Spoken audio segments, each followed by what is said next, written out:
Daniela Brandón, buenos días. Muy buenos días, Rosa. Vamos a abrir esta crónica hablando del conocido como Davos latinoamericano, ¿no?, que se desarrolla en estos días en Panamá. Y justo unos días después de que se celebrara esa cumbre de líderes políticos y económicos en la pequeña ciudad alpina suiza.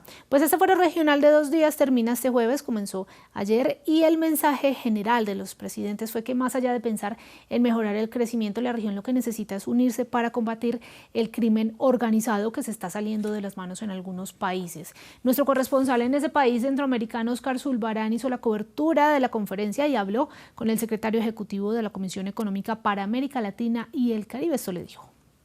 Hablemos primero de dónde viene América Latina. O sea, venimos de lo que estamos en la CEPAL caracterizando como de tener 3 trampas, no todos los países, pero sí, y la región en promedio, una baja capacidad para crecer. Hay un tema de crecimiento que ha sido bajo en los últimos 15 años en realidad, un año un poco más, un año un poco menos, y no solo debido ni a la crisis financiera inicial, ni al choque pandémico, porque el choque pandémico produjo una contracción, pero produjo un efecto rebote muy alto. No, entre el 14 y el 23 se creció solo a 0.9%. Eso es una tasa de crecimiento bajísima. Ahora estamos creciendo a 2.2 el año pasado, 2.4 se espera para este. No es para lanzar las campanas al vuelo, y el tema es que no es por crecer, es que el crecimiento alto está relacionado con capacidad de reducir pobreza, con capacidad de crear empleos de buena calidad. Por supuesto depende de la calidad de ese crecimiento, de qué es lo que hay detrás, pero eso es así, y de mayores ingresos fiscales para invertir en una serie de necesidades sociales y de infraestructura. Bueno, nuestro corresponsal también habló con el ministro de Economía de Bolivia, un gobierno que acaba de llegar y de virar a la derecha después de más de 2 décadas casi ininterrumpidas de hegemonía de izquierda.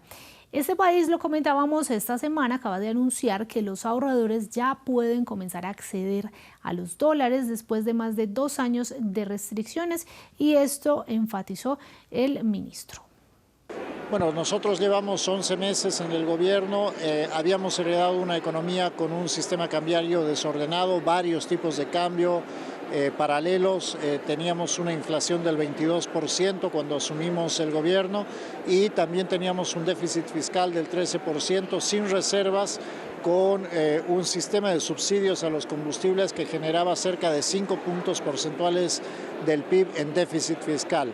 En estos 2 meses hemos estabilizado el tipo de cambio, hoy día estamos en cerca de 9 bolivianos por dólar cuando habíamos recibido un tipo de cambio de 14 bolivianos por dólar, la inflación empieza a bajar, estamos en el orden de los 20%, y por otro lado pues tenemos ya un proceso de acumulación de reservas que nos ha permitido salir del corralito financiero que teníamos desde hace 2 años.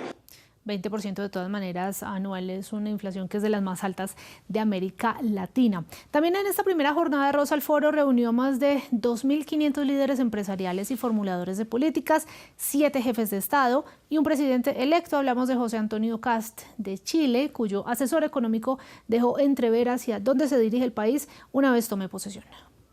Siempre América Latina siempre tiene oportunidades, Chile también, pero tenemos que evitar que esa oportunidad siempre esté en el futuro. Y las oportunidades, a mi juicio, si bien los temas materiales, las riquezas naturales que tiene América Latina, etcétera, son un factor relevante, obviamente, no son lo que explican el futuro desarrollo o el fracaso. Lo que explica es que se deje al sector privado trabajar y que el Estado se aboque a lo suyo, que es proveer seguridad, proveer reglas claras, seguridad a la inversionista, y el resto lo va a hacer el sector privado, en la medida en que logremos eso. Y Chile está en ese camino. Daniela, y justo antes veíamos una imagen bien curiosa, la de Kast y Lula dándose la mano cordialmente. Claro que sí, ellos estuvieron también ayer visitando el canal de Panamá, allí Lula recibió un premio, fue, digamos, una reunión bastante cordial entre presidentes de izquierda y de derecha, ¿no? Eso es. Vamos a hablar de otro encuentro también significativo. Hablamos del de Keir Starmer y Xi Jinping. El primer ministro británico se ha sumado, ¿no?, a los líderes europeos en particular que buscan en China nuevas alianzas en el marco de esta ofensiva por parte de Estados Unidos arancelaria. Claro, y no solamente líderes europeos, Rosa, recordemos que hace unos días también Mark Carney de Canadá estuvo en China, se provocó la ira de Donald Trump, que después amenazó con que iba a imponer más aranceles a Canadá si es que llegaba a estrechar lazos y a firmar eventualmente un tratado de libre comercio con el país asiático. Esta vez entonces el turno es para Keir Starmer, quien se reunió con el presidente Xi Jinping, y el mayor acuerdo anunciado hasta este momento tiene que ver con la farmacéutica británica AstraZeneca, muy recordada por aquellos tiempos de pandemia cuando desarrolló su famosa vacuna. Pues dijeron que iban a invertir 15.000 millones de dólares en China hasta 2030 para expandir la fabricación de medicamentos, también la investigación y el desarrollo, pero los tratos fueron más allá entre dos socios con relaciones maltrechas. Beijing acordó flexibilizar las normas para permitir la exención de visado a algunos ciudadanos británicos a cambio de ciertos alivios arancelarios. Hemos acordado que en cuanto a los aranceles del whisky, estamos estudiando cómo reducirlos y en qué plazo, así como la exención de visados, qué distancia, qué cantidad y cuándo puede empezar. Y sobre el intercambio de información sobre embarcaciones pequeñas, la cooperación que necesitamos se centra en un mayor enfoque estratégico en seguridad y defensa. Pues estaremos atentos a las reacciones de Estados Unidos a este acercamiento que finalmente ellos mismos provocan, ¿no? De alguna manera, Daniela.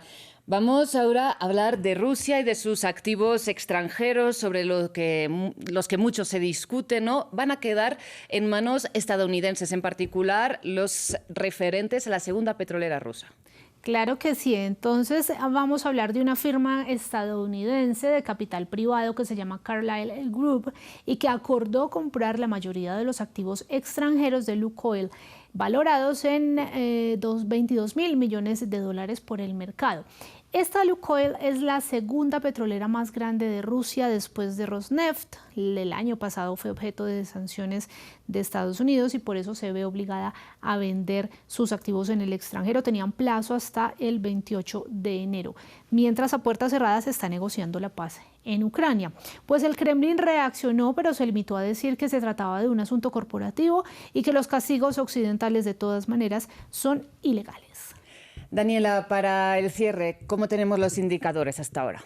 Bueno, vamos a seguir hablando de petróleo porque las crecientes tensiones entre Estados Unidos e Irán, que son dos de los grandes productores mundiales, llevaron el precio de la referencia Brent, es decir, la del Mar de Europa, a superar los $70 por barril y tocar máximos en 4 meses. Recordemos que Irán es el tercer mayor productor de petróleo de la OPEP y que cualquier cosa que pase en sus instalaciones petroleras, desde luego afecta la oferta, y cuando se afecta la oferta, pues también se afectan los precios hacia el alza.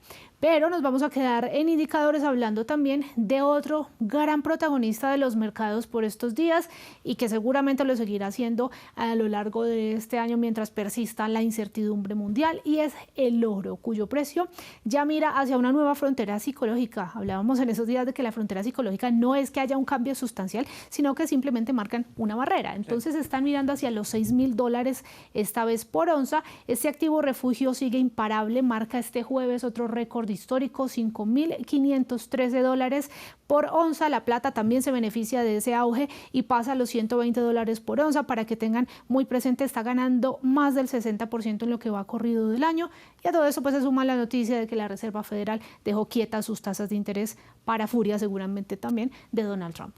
Sí, Donald Trump ya ha expresado su furia en los últimos minutos. Daniela, muchísimas gracias por actualizarnos sobre todo este panorama económico. Más adelante, más economía. Por supuesto que sí, aquí estaremos. Breve pausa, ya regresamos con más noticias.